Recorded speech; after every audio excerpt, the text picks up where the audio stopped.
Hello students, मुझे पता है 99% लोग कॉपी को देखते ही इस वीडियो को स्वैप कर देंगे, लेकिन मैं फिर भी उन 1% बच्चों को पढ़ाऊंगा जिन्हें फ़र्क नहीं पड़ता सामने कॉपी है कि बोर्ड है।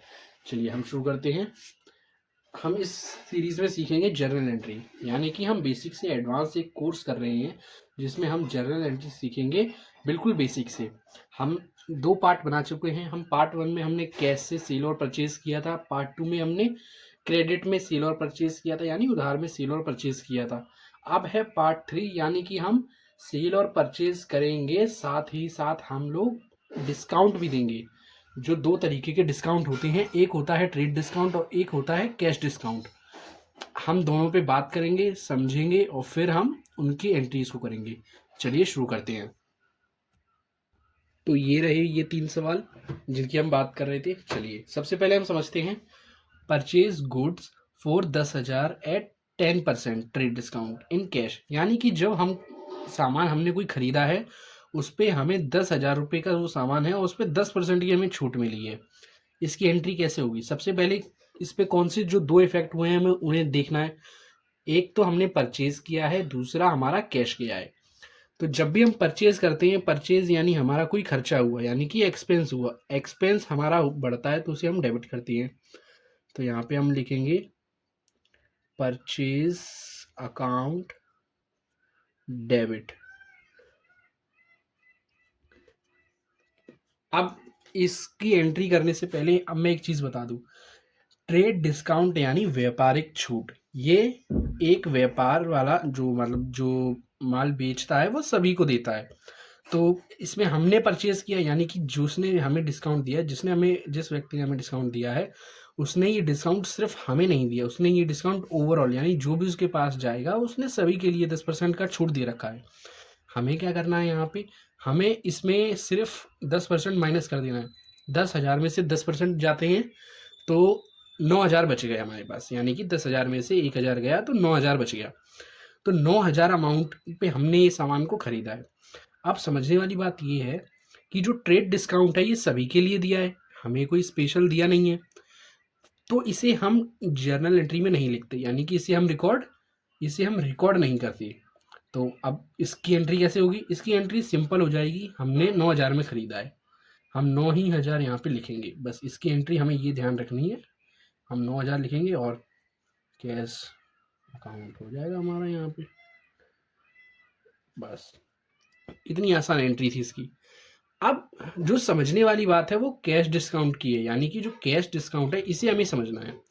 क्योंकि कैश डिस्काउंट ऐसा होता है जब भी हम जो सारा पैसा होता है वो हम एक साथ देते हैं, तो हम ये कहते हैं कि ये डिस्काउंट तुमने सबको दे रखा है। लेकिन अगर मैं तुम्हें अभी मान लो मैं तुम्हें सारा पैसा अभी के अभी दे रहा हूँ तो तुम और भी मुझे कुछ छूट दो तभी तो मैं सारा पैसा दूं, नहीं तो मैं उधार पे ले जाऊं, मैं बाद में चुकाते रहूंगा। तो व्यापार वाला ये सोचता है कि मुझे सारा पैसा अभी मिल जाएगा तो उसके लिए फायदा ही है, तो वो थोड़ी छूट और दे देता है अपने हिसाब से। तो वो चीज़ क्या हो जाती है, वही चीज़ यहाँ पे कैश डिस्काउंट हो जाती है, यानी कैश के ऊपर मिलने वाला एक डिस्काउंट जो कि हमें कितना है 5% है। अब इसकी एंट्री कैसे होगी? सबसे पहले हमें क्या समझना है, 10% का 5% हमें कैश डिस्काउंट मिला है। 10% यानी सॉरी 5% यानी कितना होता है 500 रुपये। तो 500 रुपये हमें घटाना नहीं है। अब देखिए परचेज टोटल जो होगा वो कितने का होगा, इसमें जो परचेज हमारा होगा वो टोटल 10,000 का ही होगा। क्यों?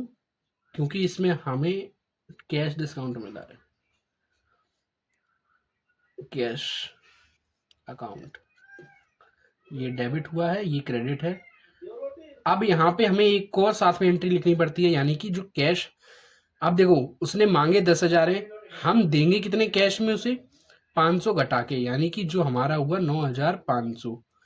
अब 500 जो डिस्काउंट हमें मिला उसे क्या करेंगे, उसे भी हम क्रेडिट करते हैं, यानी कि जो डिस्काउंट हमें रिसीव हुआ उसको हम क्या करेंगे, क्रेडिट करेंगे। डिस्काउंट अलाउ कितने रुपए का, 500 रुपये का। तो उस बात समझ में आई।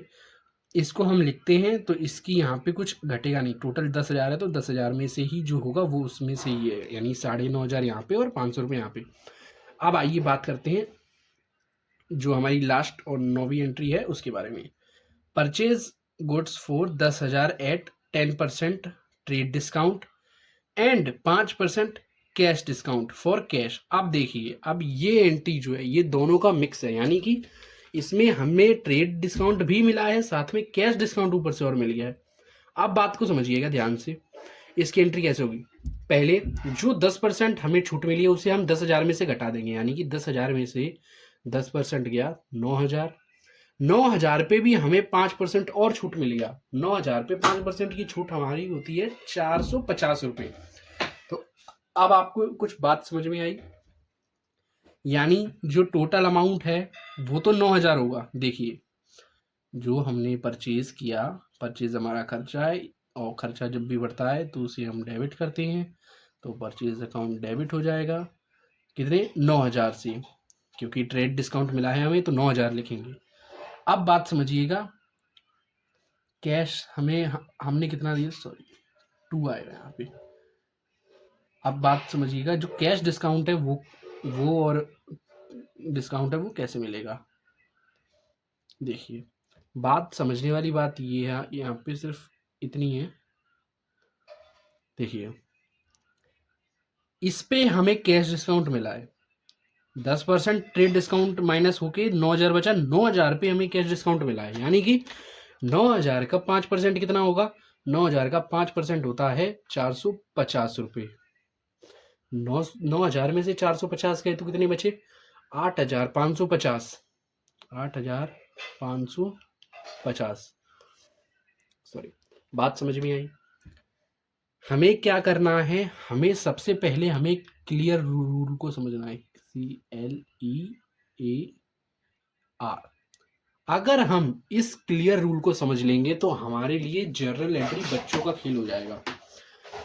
कैपिटल ओनर द्वारा लगाया गया पैसा, लायबिलिटी जो हमें देना है, एक्सपेंस जो हमारे खर्चे हैं जैसे कि परचेज एक हमारा खर्चा हो गया, एसेट जो हमें फ्यूचर में जिसके मदद से हमारा मतलब बिजनेस बढ़ता है, सीधी बात, रेवेन्यू जिससे हमें इनकम होती है, हम सामान बेचेंगे यानी सेल होगा तो हमें रेवेन्यू होगा। अब देखिएगा कल हम रेवेन्यू का टॉपिक समझेंगे, यानी कि सेल करेंगे, कल ऐसे ही हम सेल के साथ ये चीज़ें ट्राई करके देखेंगे।